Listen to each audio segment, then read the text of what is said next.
We got an exciting show for you today.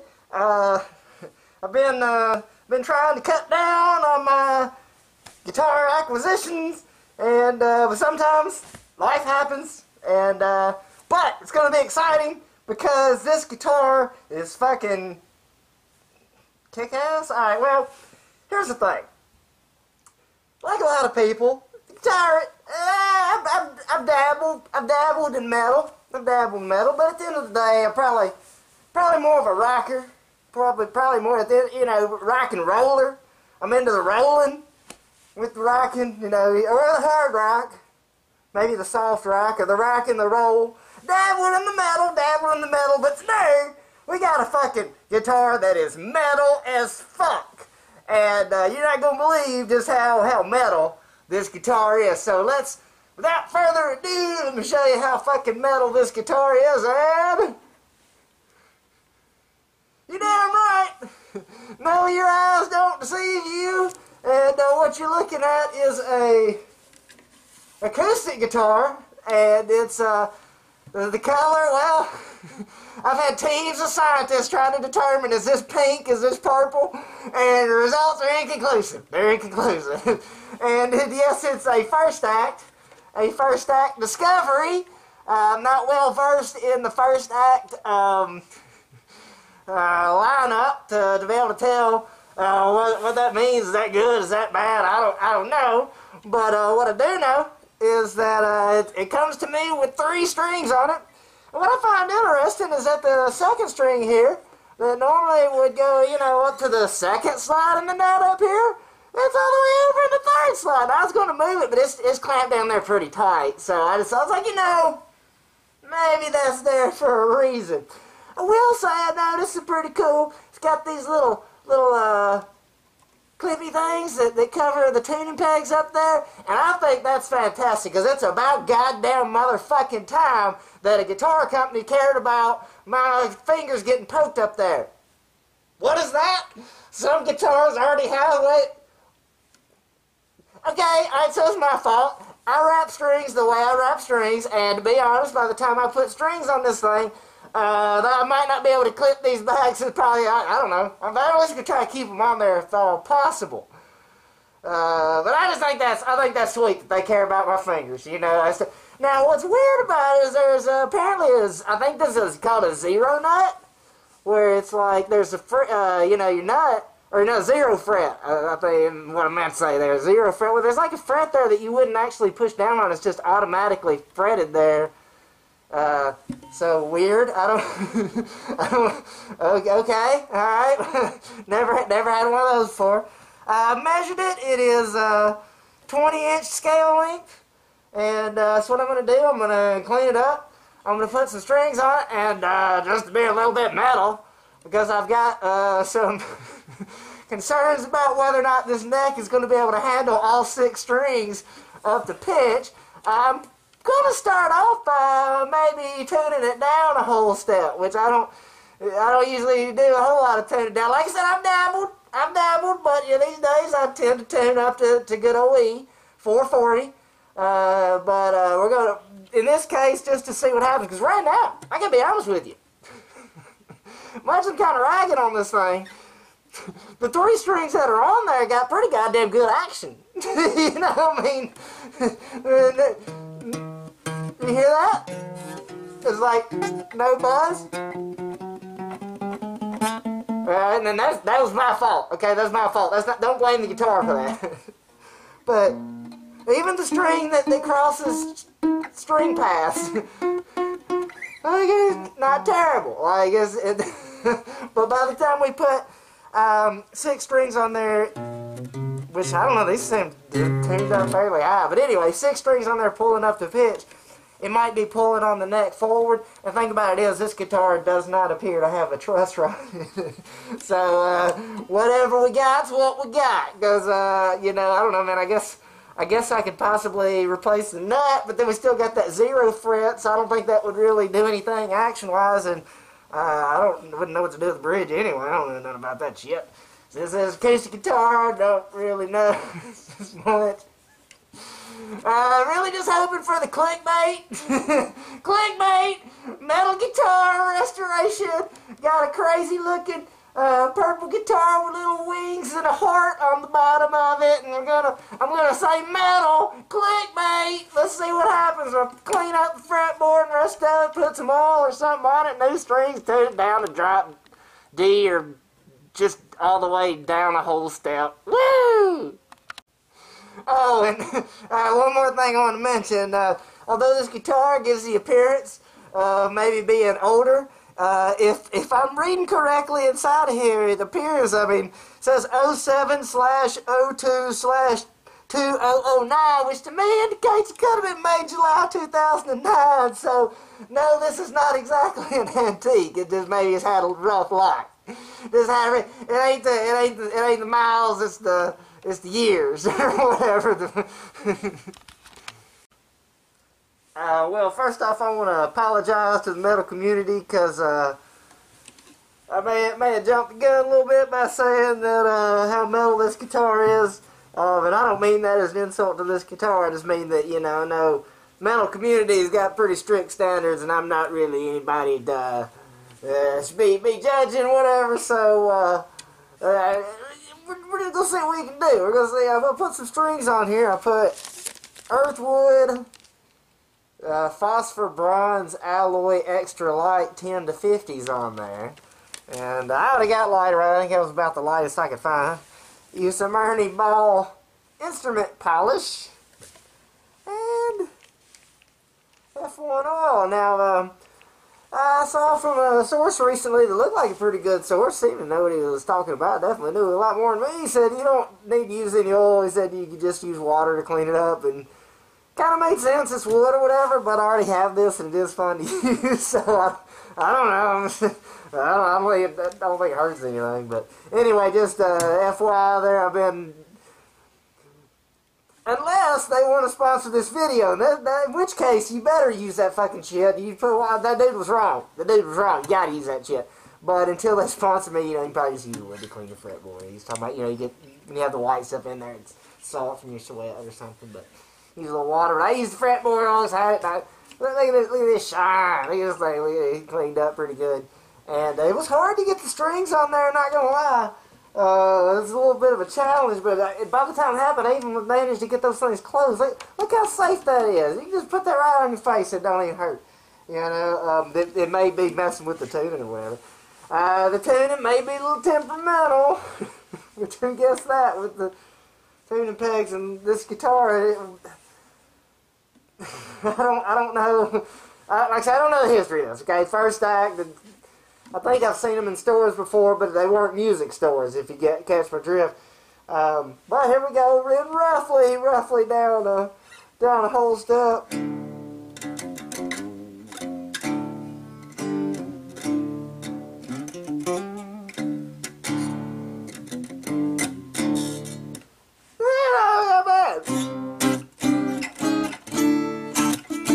Do get a little bit of intonation and tuning, If you're gonna record your album on this guitar, what you probably need to do is kind of tune it per song. See, one of the things about guitars, and I don't know, I'm probably out of date. Maybe some of them slanty fret guitars fix all this shit. I think there are guitars that do.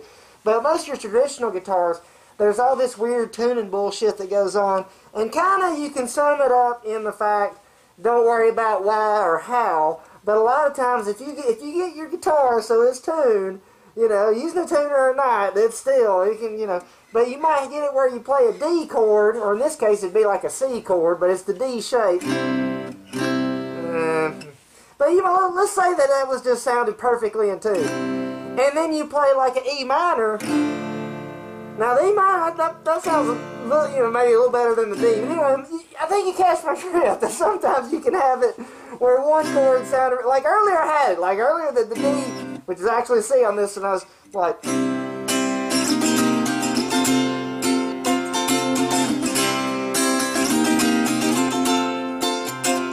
and it was like, sounded even a little bit better than that, where it was just out of tune enough so that particular combination of notes, this whole consequence of having an even tempered or dividing the octave into 12 notes. I don't know, whatever. Maybe we'll talk about some other day when I go relearn or learn whatever. But point being, it was sounding good, and then I played E minor, and it was pretty rough. So, I don't know if that's because, like I said, this is a 20-inch scale length, but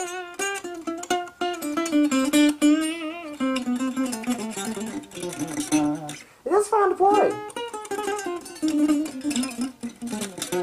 Does have its own characteristic sound.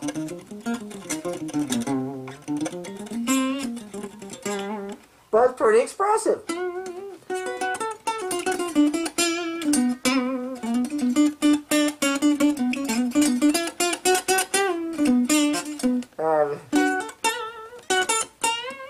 Yeah, even messed up sounds kind of cool, but that's nice. It has some character to it.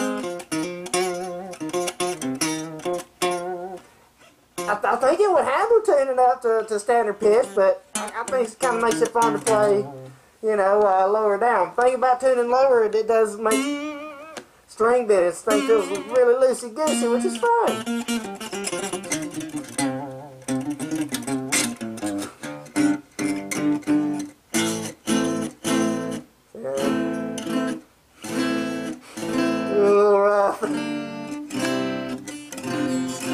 The problem with string bending sometimes.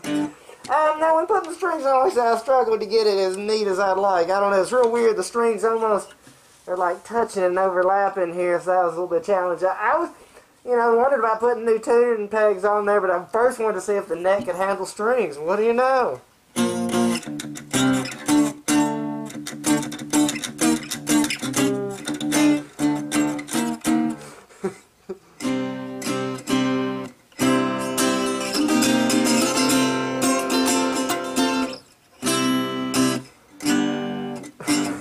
Okay, well, I'm gonna maybe have to do some more too, but certainly looks cool. And actually, you know, all in all, if I wouldn't be trying to do all these string bending on there, it would stay in tune a lot better.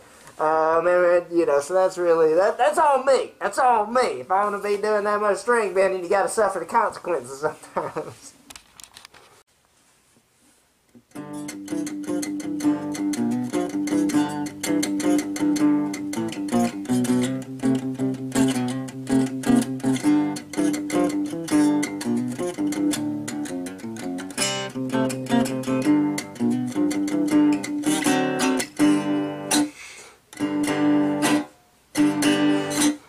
Thing may not be metal, it can boogie woogie, it can rock and roll, it can fly away with little wings, wings on the back.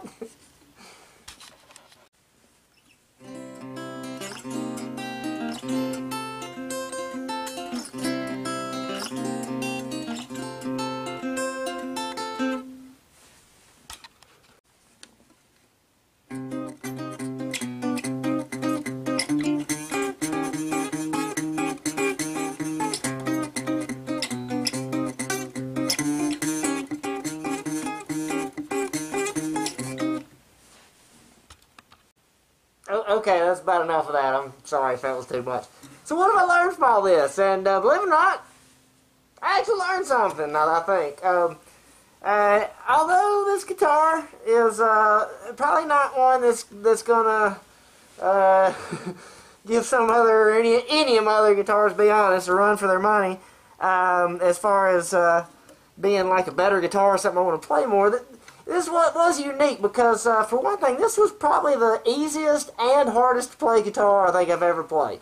What I mean by that is because of tuning down a whole step and it being on acoustic with a shorter scale, because a shorter scale already means that the strings are not going to be as tight as on a longer scale. So they're already a little bit looser than normal. Plus, using that's a pretty light gauge for an acoustic, but still, tuning it down and being a short scale means the strings are pretty loose. So, on the one hand, yeah, that would make it easier if I was going to do a bunch of bending, but that's not really a great option on here because of, like, say, tuning issues. And plus, I mean, you know, you're playing with an acoustic, it's not like, you know, I'm probably not going to do the same style of lead I would on electric. So, it even though it feels like it's easy to press down, like sometimes when you're playing an acoustic, especially if you're like a beginner, you know, on acoustic it might have high action. This doesn't really have high action. Like I can play pretty much all the way up the fretboard. So it's easy to play in the sense that it's very, like I can push down very easily. Like there's no struggle there whatsoever. But because they're a little loose, it is, and because of tuning issues that are probably mainly due to the tuning pegs, or the nut might be even dragging a little bit, whatever. Like I said, it could be anything. I may have been over it. Like I didn't ever do like I was talking about where I tuned it differently for what I was playing. I just kept trying to retune it to, you know, to just in tune with it, you know, one string to another. But like I say, since it was a little hard, everything, I had to work for it a little more is what I'm saying.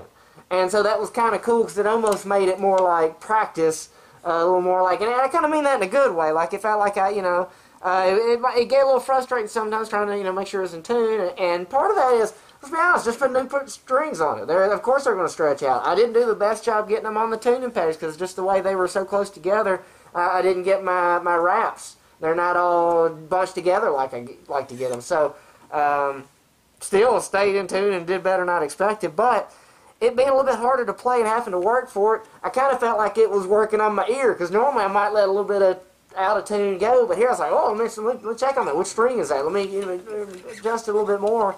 So it's kind of interesting. Plus, the other thing is, because certain things just weren't sounding right, either because it wasn't in tune right or I was slipping around the fretboard or whatever, it kind of made me find things that would work, and so I would do things differently. Whereas with the guitar that's, you know, plays like a dream, then you can do whatever you want. Whereas a lot of times, you know, people say that having some kind of limitations can really help you, you know, make something out of it because it kind of gives you a starting place. It kind of gives you something to work with. Whereas if you have no limitations, where do you start? So it's kind of that kind of thing too. So I thought it was interesting. I thought it was fun that if you messed around with it, you could eventually get some more decent sounds than I would have expected at the get-go. So yeah, I'll probably keep this around and kind of think of it as like a practice because it was kind of fun to mess with. Like, it's kind of like turning the difficulty level up a little bit, but at the same time it was really easy to press down, so it was really just kind of a weird and a unique thing, and it sounded unique because it was tuned down. I don't usually tune down. So if you have a guitar in your life that you look down on because it's not as good as your other guitars or something, don't count it out in terms of, hey, you might write some cool music on it because of its limitations spark your creativity, or you can think of it as a practice tool in the sense that I feel like the more I struggle to make something sound good on here, by the time I go back to a little bit higher guitar, it's gonna be easier to make stuff sound good. That's one thing I do like about using heavier gauge strings on guitars. Just a little bit heavier than you're used to. It kind of keeps you playing a little bit, or keeps my playing a little bit tighter because the strings aren't flapping around as much. But I also like them thin, so I can bend it up high. That's what I like. So I don't know if these are still available. I don't recommend it. I don't know if I would recommend it. I mean, straight up, like I didn't really approach this like a normal review, so I don't know if I'm supposed to wrap it up. So to tell you to go get one of these or not, I don't. Talk to me in the comments below. Let's talk this through. There might be other options. Let's see what's going on, what your goals are. I'm not telling anybody to go out and purchase this or anything. I didn't purchase this. This was I paid like $10 for the strings. So yeah, sometimes limitations and creativity.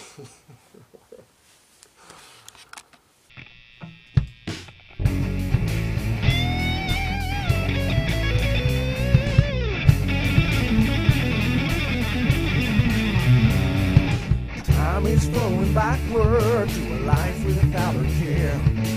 Trying to find a memory, but it wasn't there. Maybe it's something I don't know, maybe I don't care. Maybe it's something you should outgrow, maybe you should share.